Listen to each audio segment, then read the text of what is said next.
Hello everybody, good morning. This is Arvind और आज हम लोग इस एपिसोड में शुरू करते हैं मशीन लर्निंग। तो मशीन लर्निंग जैसे हम स्टार्टिंग करते हैं तो उसमें हमें स्टडी करनी होती है supervised machine learning. Supervised machine learning, my dear friends, supervised machine learning को हम लोग हिंदी में इसके बेसिक्स को समझते हैं। जैसा कि नाम से पता चलता है, सुपरवाइज्ड लर्निंग में एक ऐसा सुपरविजर होता है जिसे हम टीचर भी कह सकते हैं। मूल रूप से सुपरवाइज्ड लर्निंग एक ऐसी लर्निंग है जिसमें हम मशीन को सुपरवाइज्ड डेटा या लेबल डेटा से ट्रेन करते हैं। मशीन को किस डेटा से हम ट्रेन करते हैं? सुपरवाइज्ड डेटा या तो लेबल डेटा से ट्रेन करते हैं। फिर इस ट्रेनिंग के बाद मशीन इस काबिल हो जाती है कि वह किसी अन्य इनपुट के लिए सही आउटपुट का अनुमान लगा सके। माय डियर फ्रेंड्स, चलिए इसे एक उदाहरण से समझते हैं। मान लीजिए आपके पास एक बकेट है। क्या है? एक दौड़ी है। एक बकेट है जिसमें 4 तरह के फल है: सेब, केला, अंगूर और संतरा। अब क्योंकि सुपरविज्ड मॉडल को हमने पहले ही इन फलों के बारे में बता दिया है, इन्हें जानकारी दे दिया है कि कौन सा फल किस रंग का और उसकी शेप क्या है, वह आसानी से इस फल को आसानी से अलग कर देगा। तो इसे हम सुपरवाइज्ड लर्निंग कहते हैं, क्योंकि हमने मॉडल को पहले ही ट्रेनिंग डेटा से ट्रेन कर दिया था। यहाँ पे यहाँ पे बकेट है। इस बकेट में आप देख पा रहे होंगे क्या क्या है। संतरा है, सेब है, अंगूर है, केला है। और सुपरवाइज्ड लर्निंग इस सभी को क्या करता है? अलग अलग कर देता है बहुत आसानी से। तो इस प्रकार हम कह सकते हैं कि वह लर्निंग है जिसमें हम मॉडल को लेबल या ट्रेनिंग डेटा से ट्रेन करते हैं, जो कि वास्तव में ट्रेनिंग एग्जाम्पल्स कंस्टेंट करके रखता है। फिर यह मॉडल इस काबिल हो जाता है कि वह किसी भी तरह की प्रॉब्लम्स या सिचुएशन को आसानी से क्लासीफाई कर सकता है। My dear friends, steps of supervised machine learning. Supervised machine learning का कुछ स्टेप्स इस प्रकार से है। किसी भी सुपरवाइज्ड लर्निंग की प्रॉब्लम को सॉल्व करने के लिए इन स्टेप्स को फॉलो करना होगा। सबसे पहले, determine the types of training examples. Second, gather a training set. Third, determine the input features representation of learn function. Fourth, determine the structure of the learn functions and corresponding learning algorithm. Fifth, design the complete the design. Sixth, run the learning algorithm on the gathered training set.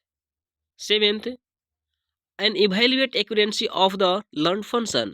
My dear friends, अब यहाँ पे जो supervised machine learning हम पढ़ते हैं, इसमें कुछ इस प्रकार से इतने सारे एल्गोरिथम को भी जानना होता है, जो कि बहुत ज़्यादा इसका यूज भी होता है।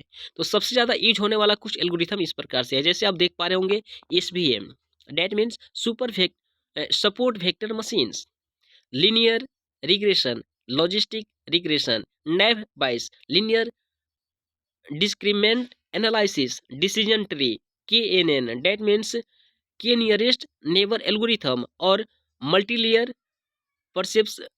perceptron ऑब्लिक कह सकते हैं कि न्यूरल नेटवर्क्स और सिमिलरिटी। माय डियर फ्रेंड्स, कुछ इंजीनियर्स का, माने बहुत सारे इंजीनियर्स का यहाँ पे लिखा है, इंजीनियर्स के द्वारा कई तरह के एल्गोरिथम यूज किए जाते हैं, जिन्हें दो ग्रुप में डिवाइड किया गया है।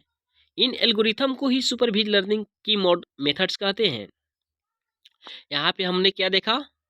एल्गोरिथम, ठीक है। तो यहाँ पे इन एल्गोरिथम को ही सुपरवाइज्ड लर्निंग की मेथड कहते हैं। ये मेथड है रिग्रेशन और क्लासिफिकेशन। सुपरवाइज्ड लर्निंग के कितने मेथड्स हैं? दो, रिग्रेशन और क्लासिफिकेशन। दोनों का मेन गोल होता है इनपुट डेटा में रिलेशनशिप या स्ट्रक्चर को डिटरमाइन करे, जो हमें करेक्ट आउटपुट डेटा को प्राप्त करवा सके। और दोनों का गोल होता है कि वह एट्रीब्यूट वेरिएबल से डिपेंडेंट वेरिएबल की वैल्यू पता कर सके। बस दोनों में अंतर यह होता है कि रिग्रेशन के लिए डिपेंडेंट एट्रीब्यूट्स न्यूरियल होता है और क्लासिफिकेशन के लिए डिपेंडेंट वेरिएबल्स कैटेगोरियल होता है।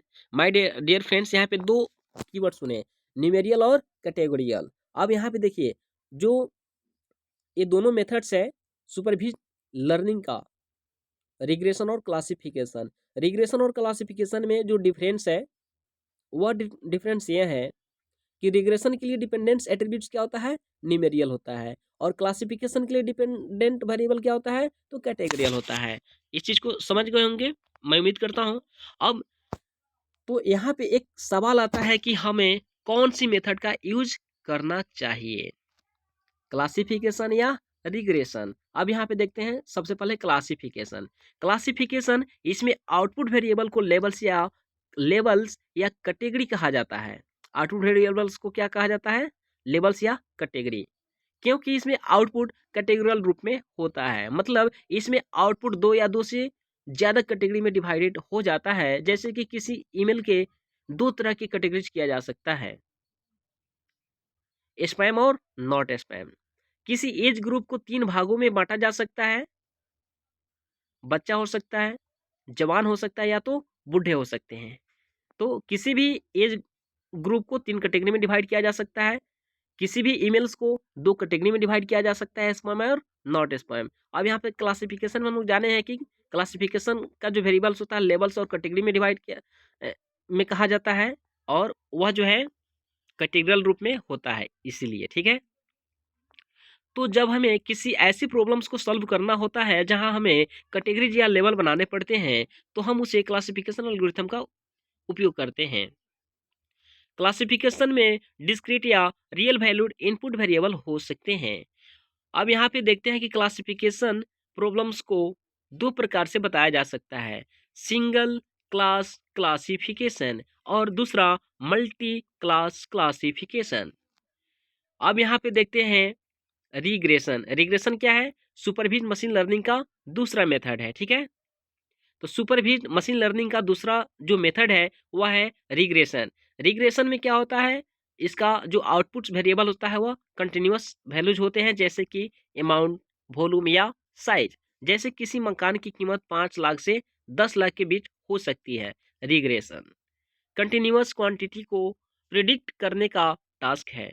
रिग्रेशन प्रॉब्लम्स को भी 2 तरह से बताया जा सकता है, लीनियर रिग्रेशन और non linear regression. My dear friends, मैं इस एपिसोड को, इस पार्ट को, इस वीडियोज को यहीं पे समाप्त करता हूँ। Thank you so much.